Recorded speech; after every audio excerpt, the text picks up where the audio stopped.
Bismillahirrahmanirrahim. Assalamualaikum warahmatullahi wabarakatuh. Alhamdulillahillazi arsala rasulahu bil huda wa dinil haq liyudhhirahu 'ala dini kullihi wa kafa billahi syahida. Asyhadu alla ilaha illallah wa asyhadu anna Muhammadan abduhu wa rasuluh, amma ba'du. Pertama-tama yang paling utama, marilah kita panjatkan puja dan puji syukur kehadirat Allah yang telah begitu banyak memberikan nikmat kepada kita semua selaku hambanya. Sholawat serta salam kita haturkan kepada Nabi Muhammad Sallallahu Alaihi Wasallam. Tak lupa kepada keluarganya, para sahabatnya, tabi'in, tabi'at, dan semoga syafaatnya sampai kepada kita semua selaku umatnya hingga akhir zaman. Amin ya robbal alamin. Ibu-ibu, teteh-teteh, para calon bidadari surga. Tema kajian kita pada sore hari ini yaitu datangnya musibah saatnya berbenah, yang akan disampaikan oleh Ustadz Abu Tasmira Kamil. Sebelum kajian dimulai, mari kita buka acara ini dengan mengucapkan basmalah bersama-sama. Bismillahirrohmanirrohim. Selanjutnya, mari kita dengarkan pembacaan ayat suci Al-Quran yang akan dibacakan oleh Teh Anggia dan Teh Sintia. Kepada mereka, waktu dan tempatnya dipersilahkan. Assalamualaikum warahmatullahi wabarakatuh. A'udzu billahi minasyaitonir rajim. Bismillahirrahmanirrahim. Wa ma asobakum min musibatin fabima kasabat aydikum wa ya'fu an katsir. Dan musibah apapun yang menimpa kamu adalah karena perbuatan tanganmu sendiri, dan Allah memaafkan banyak dari kesalahan-kesalahanmu. Bismillahirrahmanirrahim. Ma asoba min musibatin illa biiznillah, wa may yu'min billahi yahdi qalbah. Wallahu bikulli syai'in alim.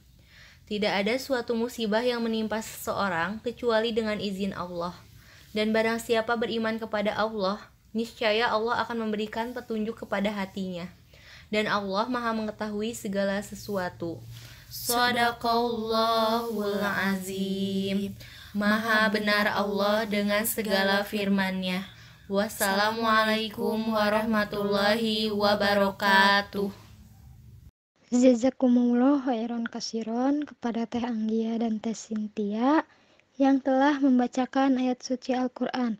Semoga yang membaca dan yang mendengarkan mendapatkan pahala. Amin ya robbal alamin. Ibu-ibu, teteh-teteh semuanya, sebelum kita menginjak pada acara inti, yakni kajian yang insya Allah akan disampaikan oleh Ustadz Abu Tasmira Kamil, kita dari teman-teman Sister Filah akan memberikan informasi. Jika ibu-ibu teteh-teteh yang ingin bertanya nanti bisa langsung mengajukan pertanyaannya lewat grup ini setelah Ustadz Abu Tasmira menyampaikan materi. Kalau ibu-ibu teteh-teteh ada yang merasa malu, bisa langsung PC teman-teman dari Sister Filah. Ini sekedar informasi untuk sesi tanya jawab.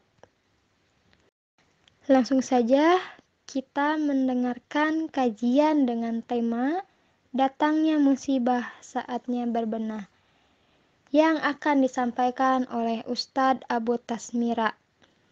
Langsung saja kepada Ustadz Abu Tasmira kami persilahkan. Assalamualaikum warahmatullahi wabarakatuh. Bismillahirrahmanirrahim. Hamdan wa syukran lillahi amma ba'du. Qala Allah Ta'ala fil Qur'anil Karim. A'udzu billahi minasyaitonir rajim. Bismillahirrahmanirrahim. Ma asaba min musibatin bil ar wala fi anfusikum illa fi kitabin min qabli an nabra'aha. inna dzalika 'alallahi yasir. Quran surat Al-Hadid ayat ke-22. Akhwat fillah rahimakumullah, puji serta syukur layak dan pantas kita haturkan kehadirat Ilahi Rabbi Allah Azza wa Jalla, zat yang masih melimpahkan berbagai kenikmatannya kepada kita, baik nikmat lahir maupun nikmat batin, terutama nikmat yang besar yang Allah anugerahkan kepada diri kita, yakni nikmat iman dan Islam.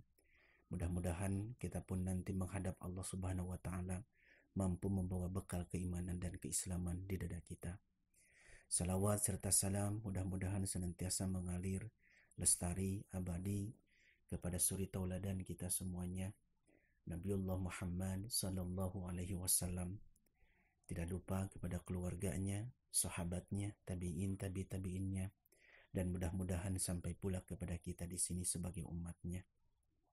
Amin ya Allah ya Rabbal Alamin. Akhwat billah rahimakumullah, puji syukur kita kepada Allah Subhanahu wa Ta'ala bahwasanya Allah masih memberikan kesempatan kepada kita untuk bersilaturahim walaupun tidak bermuajahah secara langsung. Silaturahim kita melalui media online dalam rangka melaksanakan kajian online yang difasilitasi oleh kawan-kawan dari Sister Villa. Kajian online yang akan kita coba tadaburi melalui ayat-ayat Al-Quran pekan ini adalah bagaimana datangnya musibah mampu menjadi wasilah kita untuk berbenah. Baik pembenahan ini bisa dalam sekup pribadi, dalam sekup masyarakat, maupun yang lebih besar lagi adalah dalam sekup negara. Tapi dalam kesempatan kali ini saya tidak akan terlalu panjang lebar. Minimal mudah-mudahan saya mampu menyampaikan bagaimana datangnya musibah ini mampu menjadi wasilah minimal pembenahan dalam sekup pribadi. Ketika berbicara musibah adalah satu kata yang tidak asing di dalam telinga kita. Para ulama memberikan definisi bahwa musibah itu di dalam Al-Mu'jam Al-Wasit, bahwa musibah adalah kullu makruhin yahulu bi al-insan. Artinya segala sesuatu yang dibenci yang terjadi pada diri kita sebagai manusia. Maksudnya seperti apa? Contoh, ketika datang musibah kepada diri kita, pasti itu akan melahirkan berbagai hal yang dibenci oleh kita sebagai manusia. Datangnya gempa bumi, pasti banyak rumah yang rusak, banyak jiwa yang meninggal dunia, perabotan rumah tangga hancur dan lain sebagainya. Datangnya musibah wabah penyakit corona sekarang ini yang terjadi di negeri kita. Pekerjaan jadi terbengkalai, banyak orang yang tidak bisa lagi berdagang dan lain sebagainya. Pada intinya ketika musibah datang pasti menghasilkan sesuatu yang dibenci oleh manusia. Namun bagi kita sebagai seorang mukmin, bahwa kita yakin bahwa Allah itu tidak akan mungkin berbuat batil. Artinya ketika Allah menetapkan sesuatu, memberikan sesuatu kepada kita itu tidak mungkin sia-sia. Termasuk ketika Allah menurunkan musibah. Islam sebagai agama yang sempurna tentu memberikan formula kepada kita. Tentu memberikan bimbingan kepada kita. Bahwasanya bagaimana seorang muslim menyikapi ketika musibah itu datang kepada diri kita. Bahkan lebih jauhnya lagi sesuai dengan tema yang kita bahas, bagaimana ketika musibah datang ini mampu menjadi wasilah kita untuk berbenah, minimal dalam sekup pribadi kita.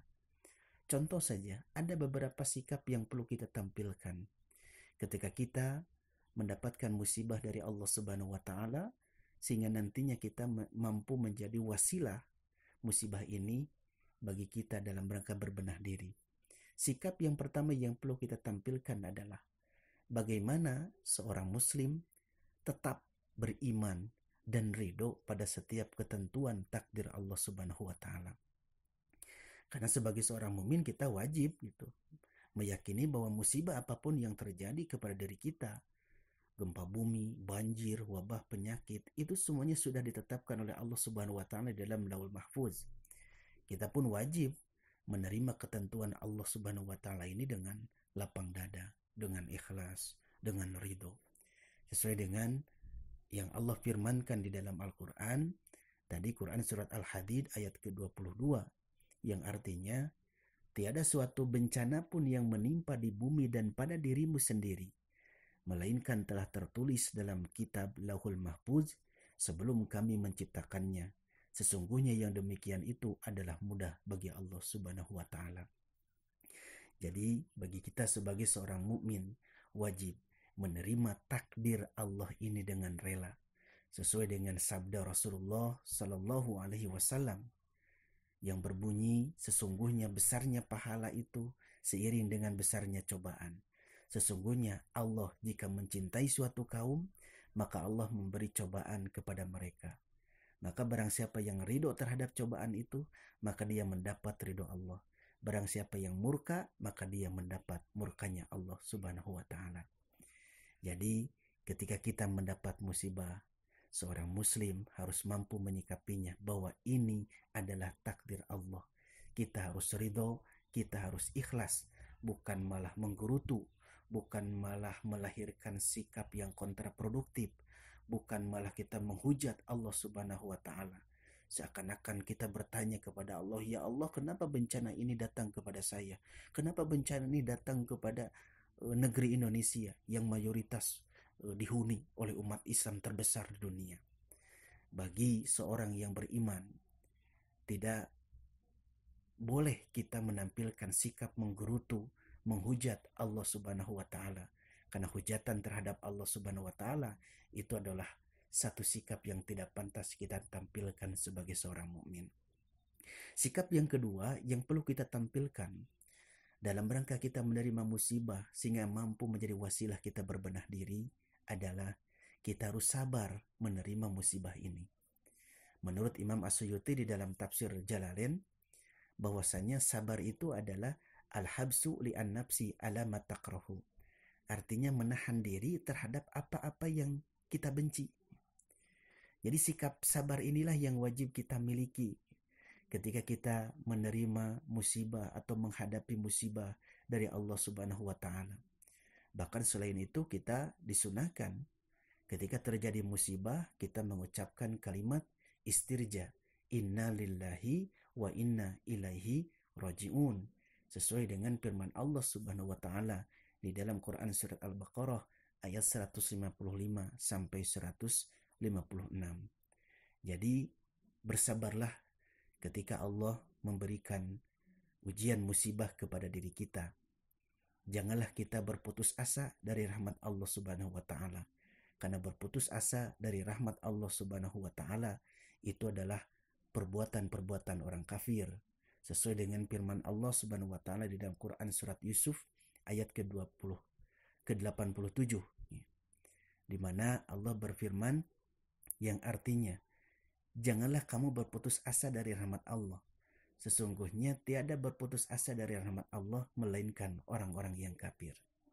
Akhwat billah rahimakumullah, sikap selanjutnya adalah yang ketiga, kita harus mampu mengetahui hikmah apa di balik Allah menurunkan musibah pada diri kita. Karena itu efeknya sangat kuat. Ketika kita mampu mengambil hikmah, bahkan mengetahui hikmah apa di balik Allah menurunkan musibah, itu akan memberikan satu energi positif kepada diri kita. Akan memberikan kekuatan, ketangguhan mental kita dalam menerima musibah. Berbeda lagi ketika ada orang yang memahami musibah itu secara dangkal, hanya melihat secara lahiriahnya saja.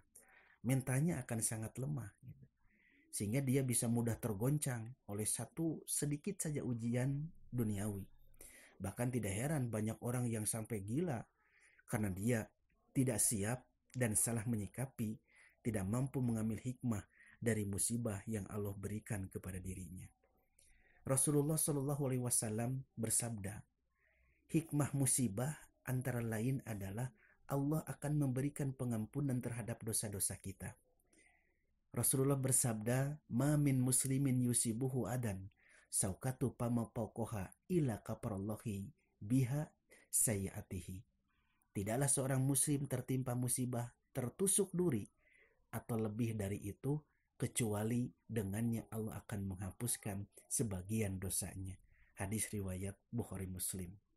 Jadi salah satu hikmah yang bisa kita petik di dalam musibah yang Allah turunkan kepada kita, Allah akan memberikan pengampunan dosa yang telah kita lakukan selama kita sabar, ridho, ikhlas menerima musibah yang Allah berikan kepada diri kita. Sikap selanjutnya yang harus kita tampilkan adalah kita harus tetap berikhtiar. Maksudnya seperti apa? Yakni tetap melakukan berbagai usaha gitu yang bisa memperbaiki keadaan kita, bisa menghindarkan kita dari bahaya-bahaya yang muncul gitu akibat dari musibah yang datang kepada diri kita itu. Kita tidak hanya berdiam diri atau misalkan pasrah hanya berpangku tangan saja menunggu bantuan datang kepada diri kita. Jadi Allah Subhanahu wa taala di dalam Quran surat Ar-Ra'd ayat 11, innallaha la yughayyiru ma biqaumin hatta yughayyiru ma bi anfusihim. Sesungguhnya Allah tidak akan mengubah keadaan suatu kaum sehingga mereka mengubah keadaan yang ada pada diri mereka sendiri. Jadi tetap harus ada ikhtiar yang perlu kita lakukan gitu. Jadi tidak hanya kita berdiam diri gitu, pasrah berpangku tangan saja. Dulu pada zaman Khalifah Umar bin Khattab ketika terjadi wabah penyakit di Sams, Umar bin Khattab itu segera berupaya keluar dari negeri tersebut. Ketika ditanya, wahai Amirul Mukminin, apakah kamu hendak lari dari takdir Allah? Maka Umar menjawab, iya, aku lari dari takdir Allah untuk menuju takdir Allah yang lainnya. Bahkan Rasulullah SAW pun memberi petunjuk bahwa segala bahaya wajib untuk dihilangkan. Misalnya ketiadaan logistik gitu ya dengan wabah bencana ini. Rusaknya mata pencaharian gitu bagi orang-orang yang bekerja dan berdagang sesuai dengan hadis riwayat Ibnu Majah, la dororo wala diroro, tidak boleh menimbulkan bahaya bagi diri sendiri dan bahaya bagi orang lain. Artinya kita harus terus senantiasa berikhtiar di tengah musibah yang Allah berikan sekarang ini. Sikap selanjutnya yang perlu kita tampilkan adalah kita harus senantiasa memperbanyak doa dan berzikir kepada Allah Subhanahu wa taala. Di dalam atau di tengah-tengah kondisi kita sekarang ini, kita disunahkan untuk memperbanyak doa, berzikir bagi orang-orang yang tertimpa musibah. Orang-orang yang berdoa dan berzikir lebih mulia di sisi Allah Subhanahu wa taala dari orang-orang yang tidak mau berdoa dan berzikir terhadap Allah. Rasulullah SAW mengajarkan satu doa kepada diri kita ketika kita ditimpa musibah dari Allah Subhanahu wa taala, yakni Allahumma azurni fi musibati wa akhlif li khairan minha. Ya Allah, berilah pahala dalam musibahku ini dan berilah ganti bagiku yang lebih baik daripadanya. Di dalam hadis riwayat Muslim. Jadi doa dan zikir itu akan menenteramkan hati kita.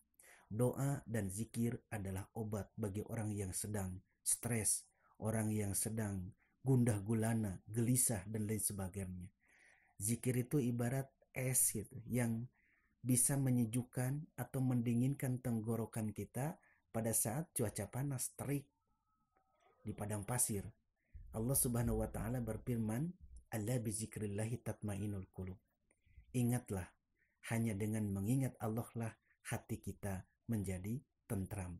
Bahkan zikir yang sangat dianjurkan untuk senantiasa kita baca dalam keseharian kita ketika kita diberikan musibah oleh Allah Subhanahu wa taala, yakni barang siapa yang senantiasa beristighfar, maka Allah akan memberinya jalan keluar bagi kesempitannya, akan membebaskannya dari kesedihan, dan akan memberinya rejeki dari arah yang tidak disangka-sangka.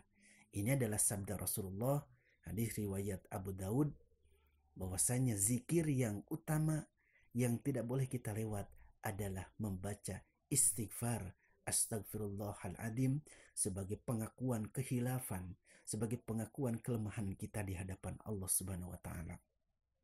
Sikap yang selanjutnya yang perlu kita tampilkan Akhwat fillah rahimakumullah adalah kita harus sering-sering bertaubat kepada Allah Subhanahu wa taala. Tiada seorang hamba pun yang ditimpa musibah melainkan itu akibat dari dosa yang diperbuatnya. Maka sudah seharusnya dan selayaknya bagi kita sebagai seorang muslim senantiasa bertaubat dan nasuha kepada Allah Subhanahu wa taala. Karena orang yang tidak mau bertobat setelah ditimpa musibah adalah orang yang sombong, orang yang sesat. Allah Subhanahu wa taala berfirman di dalam Al-Qur'an, "Wa ma asabakum min musibatin fabima kasabat aidikum wa ya'fu an kasir." Dan apa saja musibah yang menimpa kamu, maka adalah disebabkan oleh perbuatan tanganmu sendiri. Dan Allah memaafkan sebagian besar dari kesalahan-kesalahanmu. Dalam Quran surat Asy-Syura surat ke-42 ayat 30. Bahkan Rasulullah SAW bersabda kepada diri kita, setiap anak Adam memiliki kesalahan atau dosa. Dan sebaik-baiknya orang yang bersalah adalah orang yang bertaubat kepada Allah Subhanahu wa taala. Jadi di tengah-tengah musibah ini kita manfaatkan untuk senantiasa bertaubat, tubu ilallah, kembali kepada Allah, kembali untuk taat pada Allah, kembali untuk senantiasa berzikir kepada Allah Subhanahu wa taala, menghisab diri, takutnya banyak sekali dosa-dosa yang telah kita lakukan. Sikap yang selanjutnya adalah kita harus tetap istiqomah di dalam Islam. Jadi pada setiap musibah, takutnya gitu, seperti musibah corona ini gitu, yang menjadikan banyak orang-orang miskin menjerit gitu, dimanfaatkan oleh orang-orang yang tidak bertanggung jawab, dimanfaatkan oleh Yahudi dan Nasrani misalkan untuk mengkristenkan umat Islam. Dilihat umat Islam sekarang sedang dalam kesusahan, dimanfaatkan oleh mereka untuk menggelincirkan akidah umat Islam. Sehingga di tengah-tengah musibah kita kali ini, kita dituntut untuk senantiasa tetap istiqomah, tetap berada di jalan Allah Subhanahu wa taala, tetap berada di jalan Rasulullah Shallallahu alaihi wasallam sesuai dengan apa yang Allah Subhanahu wa taala firmankan di dalam Al-Qur'an, "Fastaqim kama umirta wa man taba ma'aka wa la tatghaw innahu bima ta'maluna basir." Maka tetaplah kamu pada jalan yang benar sebagaimana diperintahkan kepadamu dan orang yang telah bertaubat beserta kamu, dan janganlah kamu melampaui batas, sesungguhnya Dia Maha melihat apa yang kamu kerjakan. Sehingga menjaga keistiqomahan di tengah wabah sekarang ini menjadi wajib bagi kita untuk mempertahankan keislaman kita. Jangan karena kita sedang mengalami kesusahan kita mudah tergiur oleh bujuk rayu setan yang berbentuk manusia. Karena Allah menegaskan, janganlah kita mati kecuali tetap memegang teguh agama Islam. Ya ayyuhalladzina amanu ittaqullaha haqqa tuqatih wa la tamutunna illa wa antum muslimun. Hai orang-orang yang beriman, bertakwalah kepada Allah sebenar-benarnya takwa kepadanya, dan janganlah sekali-kali kamu mati melainkan dalam keadaan beragama Islam. Akhwat billah rahimakumullah, mungkin itu adalah sikap-sikap yang perlu kita tampilkan dalam menyikapi datangnya musibah yang menjadi wasilah kita mampu membenahi diri kita, minimal dalam sekup pribadi diri kita. Mungkin itulah yang bisa saya sampaikan sebagai pengantar kajian online kita kali ini, bahwasanya kita yakin bahwa Islam memberikan tuntunan kepada kita dalam menyikapi musibah, khususnya bagi kita yang terkena musibah. Dengan berpegang teguh kepada tuntunan-tuntunan Islam, mudah-mudahan Allah Subhanahu wa taala akan memberikan rahmat, hidayah dan inayahnya kepada kita semuanya. Amin ya Allah ya rabbal alamin. Fattaqullaha mastata'tum billahi fisabilil haq. Wassalamualaikum warahmatullahi wabarakatuh.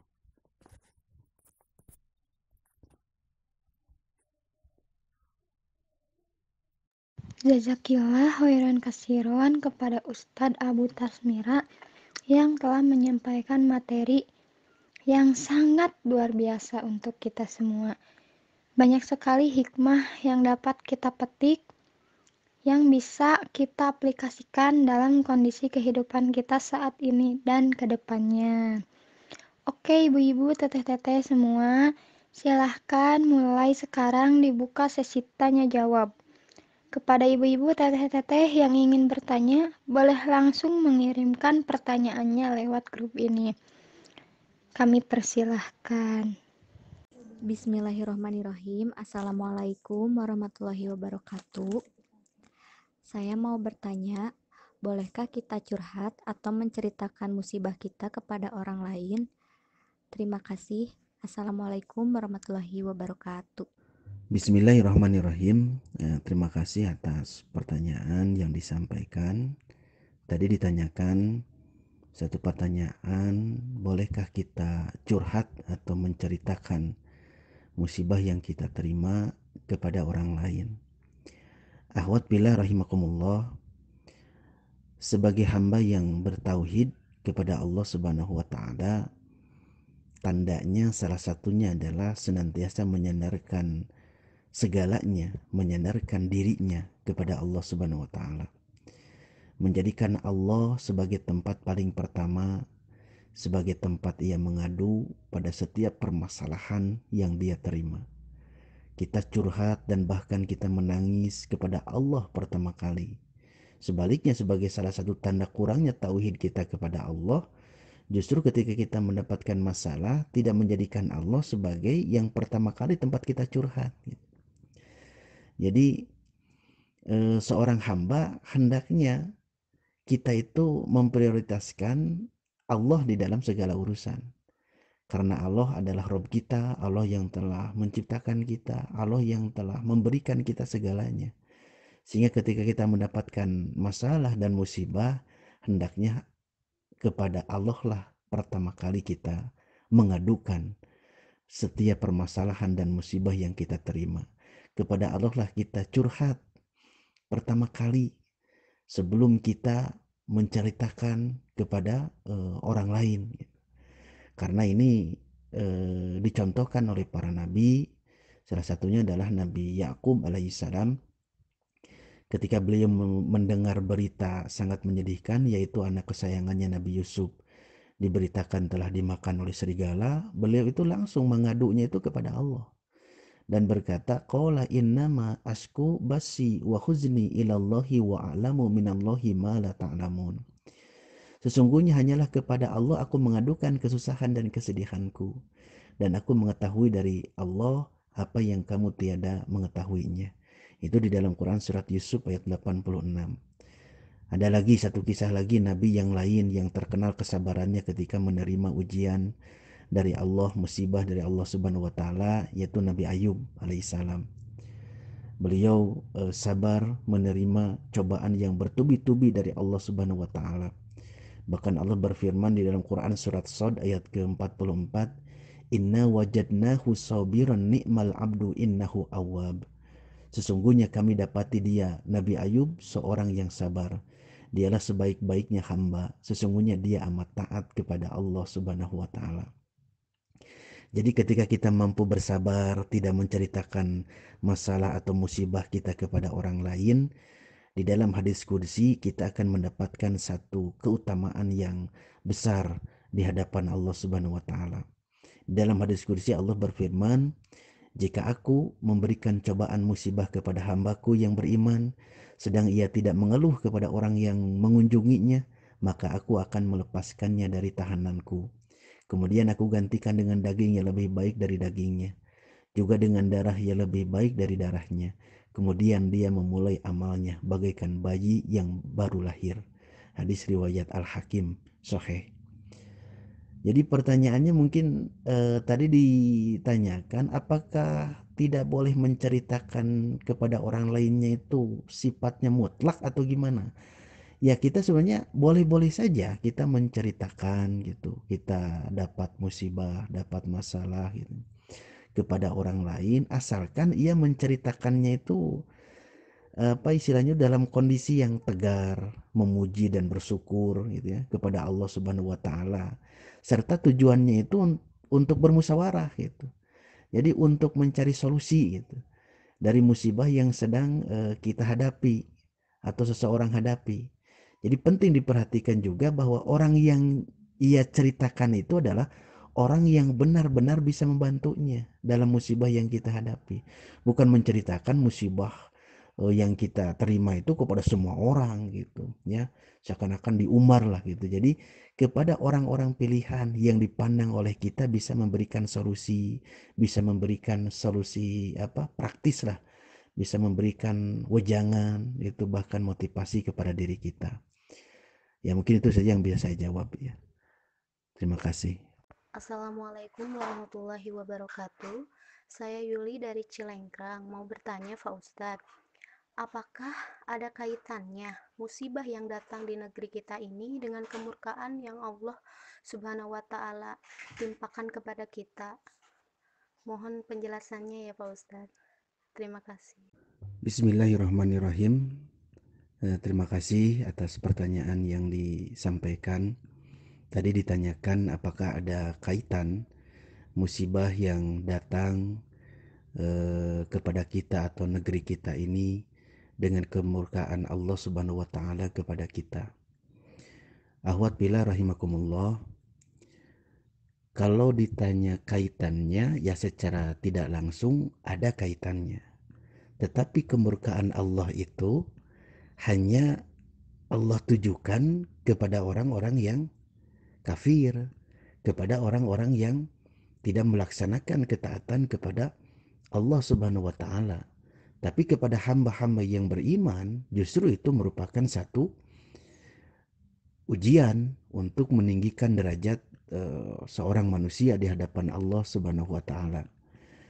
Di dalam Al-Quran, Quran surat Asy-Syura ayat 30, Allah berfirman, "Wa ma asabakum min musibatin fabima kasabat aydikum wa ya'fu an katsir." Artinya, dan apa saja musibah yang menimpa kamu adalah disebabkan oleh perbuatan tanganmu sendiri. Dan Allah memaafkan sebagian besar dari kesalahan-kesalahanmu. Jadi pada intinya yang menyebabkan musibah itu datang kepada diri kita itu disebabkan karena ulah tangan manusia. Bahkan di ayat lain dijelaskan, doharul fasad fil barri wal bahri bima kasabat aydin nas. Terjadinya kerusakan di daratan, di lautan itu akibat ulah tangan manusia. Ulah tangan manusia yang seperti apa? Ulah tangan manusia yang senantiasa melawan Allah Subhanahu wa Ta'ala, yang senantiasa tidak mau tunduk terhadap perintah-perintah Allah Subhanahu wa Ta'ala.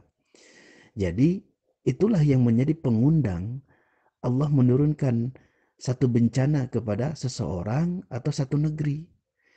Jadi kalau sudah jadi bencana, sudah jadi musibah, bukan hanya orang yang tidak beriman saja yang merasakannya. Orang-orang yang soleh ketika sudah jadi musibah akan ikut merasakan dampaknya. Nah ini yang perlu dipahami oleh kita bersama. Jadi kemurkaan Allah itu hanya Allah tujukan kepada orang yang selama hidupnya senantiasa berlawanan dengan perintah-perintah Allah Subhanahu wa Ta'ala. Dan sebaliknya bagi orang yang beriman, justru itu adalah wasilah kebaikan, wasilah pahala, bahkan diampuninya dosa-dosa kita di hadapan Allah Subhanahu wa Ta'ala. Terima kasih. Assalamualaikum warahmatullahi wabarakatuh. Perkenalkan, nama saya Destia. Ustadz, saya mau bertanya bahwa poin keempat tadi yang Ustadz sampaikan tentang sikap yang kita hadapi saat menghadapi musibah, yaitu ikhtiar dan tidak pasrah. Bahwa dalam cerita Umar bin Khattab yang beliau meninggalkan suatu kota karena adanya wabah penyakit dan berkata untuk mencari takdir Allah yang lain.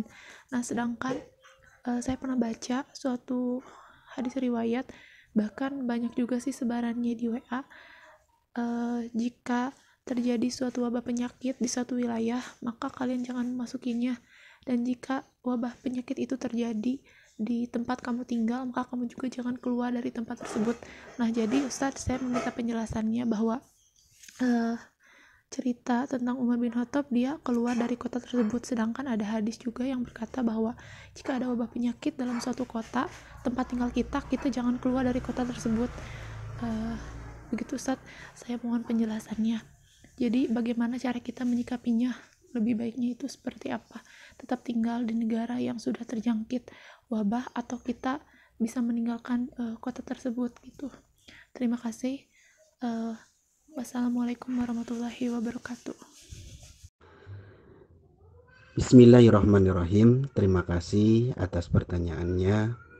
Tadi ditanyakan bagaimana peristiwa Umar bin Khattab ketika menghadapi wabah pada saat itu.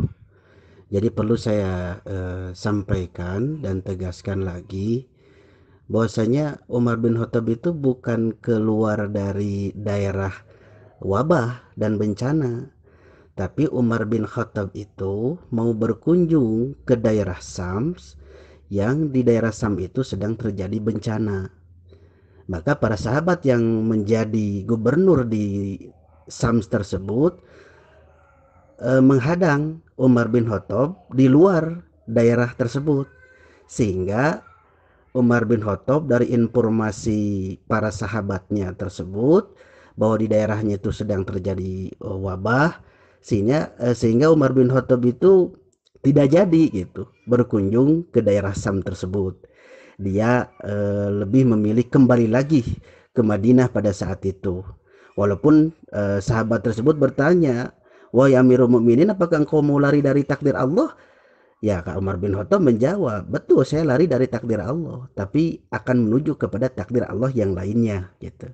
Jadi itu peristiwa yang sebenarnya gitu. Nah, maksud saya berikhtiar itu adalah kita di tengah wabah bencana seperti sekarang ini, janganlah kita berdiam diri dan berpangku tangan saja gitu. Artinya kita bisa melaksanakan sebenarnya aktivitas-aktivitas produktif yang bisa kita kerjakan di dalam rumah kita gitu, tanpa kita keluar rumah. Apalagi dengan teknologi kita sekarang gitu ya, ada bisnis online dan lain sebagainya. Itu adalah salah satu alternatif yang perlu kita lakukan untuk apa istilahnya itu menambah penghasilan kita di tengah misalkan ketika seorang pekerja dirumahkan sementara, seorang yang tadinya berdagang di sekolah tidak lagi bisa berdagang di sekolah karena sekolahnya libur gitu ya. Jadi itu mungkin ya jawaban dari saya gitu ya. Mudah-mudahan bisa menjawab pertanyaannya. Terima kasih. Assalamualaikum Ustadz, saya In dari Ujung Berung mau menanyakan bagaimana hukumnya jika seseorang merasa marah, kecewa, kesal saat Allah memberikan dia ujian, misalnya seperti sekarang ini dengan dikirimnya virus corona. Apakah itu suatu perbuatan dosa dengan adanya perasaan marah seperti tidak menerima? Mungkin itu pertanyaan dari saya. Assalamualaikum warahmatullahi wabarakatuh. Bismillahirrahmanirrahim. Terima kasih atas pertanyaannya. Tadi ditanyakan bagaimana hukumnya orang yang marah ketika mendapatkan musibah dari Allah Subhanahu wa taala. Ahwatillah rahimakumullah. Sikap marah ketika kita mendapatkan musibah dari Allah adalah sikap yang harus kita hindari. Seakan-akan kita tidak menerima atas ketetapan qada dan qadar dari Allah Subhanahu wa taala. Ada beberapa sikap yang ditampilkan oleh manusia ketika Allah memberikan musibah kepada seseorang. Ada orang yang menerima musibah itu dengan sikap marah. Ada orang yang sabar. Ada orang yang ridho gitu. Bahkan tingkatan yang paling tinggi itu adalah ada orang yang bersyukur Allah masih memberikan musibah kepada dirinya.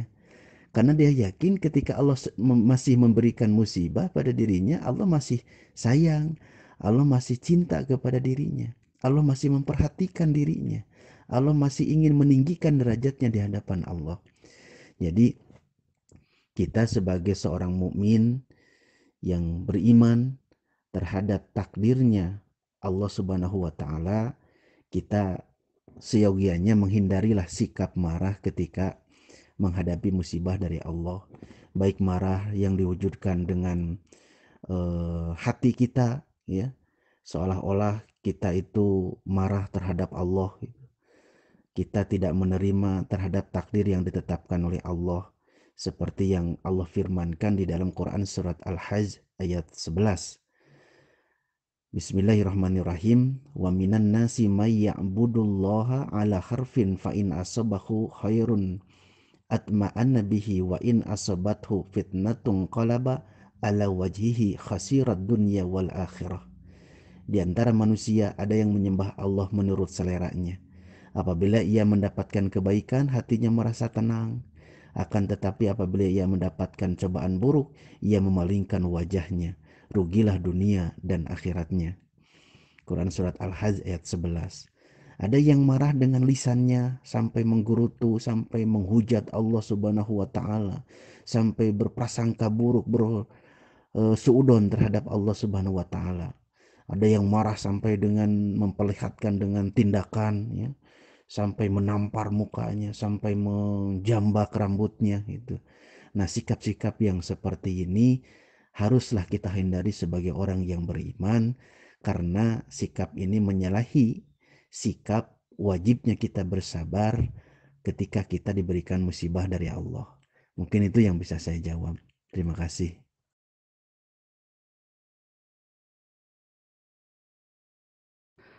Bismillahirrahmanirrahim. Terima kasih atas pertanyaannya. Tadi berkaitan dengan pemakaian cadar gitu ya. Kalau misalkan ukhti mau pakai cadar tapi ibunya hanya mengizinkan dipakainya di luar rumah saja. Yang pertama, mungkin saya menyarankan memberikan pemahaman yang komprehensif gitu, yang lengkap, baik dalil maupun penjelasan-penjelasan yang menjadi dasar pemakaian dari cadar itu kepada orang tua. Dan ketika di rumahnya semuanya mahramnya saja itu yang ada di rumahnya, ya boleh saja dibuka gitu. Tapi ketika di dalam rumahnya itu ada yang bukan mahramnya gitu, maka ya kita harus memberikan penjelasan yang bijaksana ya kepada orang tua gitu ya, berkaitan dengan keinginan ukhti untuk memakai cadar. Mudah-mudahan tidak puas. Itu yang bisa saya sampaikan. Terima kasih. Sekali lagi kami ucapkan jazakillah khairan kasiron kepada Ustadz Abu Tasmira yang telah menjawab pertanyaannya. Semoga ibu-ibu, teteh-teteh yang bertanya sudah terjawab ya pertanyaannya. Dan kami pun tidak lupa mengucapkan jazakillah kepada ibu-ibu, teteh-teteh yang telah mengikuti kajian bersama Sister Villa. Saya selaku pembawa acara memohon maaf atas segala kekurangannya. Marilah kita tutup kajian kita pada sore hari ini dengan membaca istighfar 3 kali, doa akhir majelis, dan hamdalah. Astagfirullahalazim, astagfirullahalazim, astagfirullahalazim.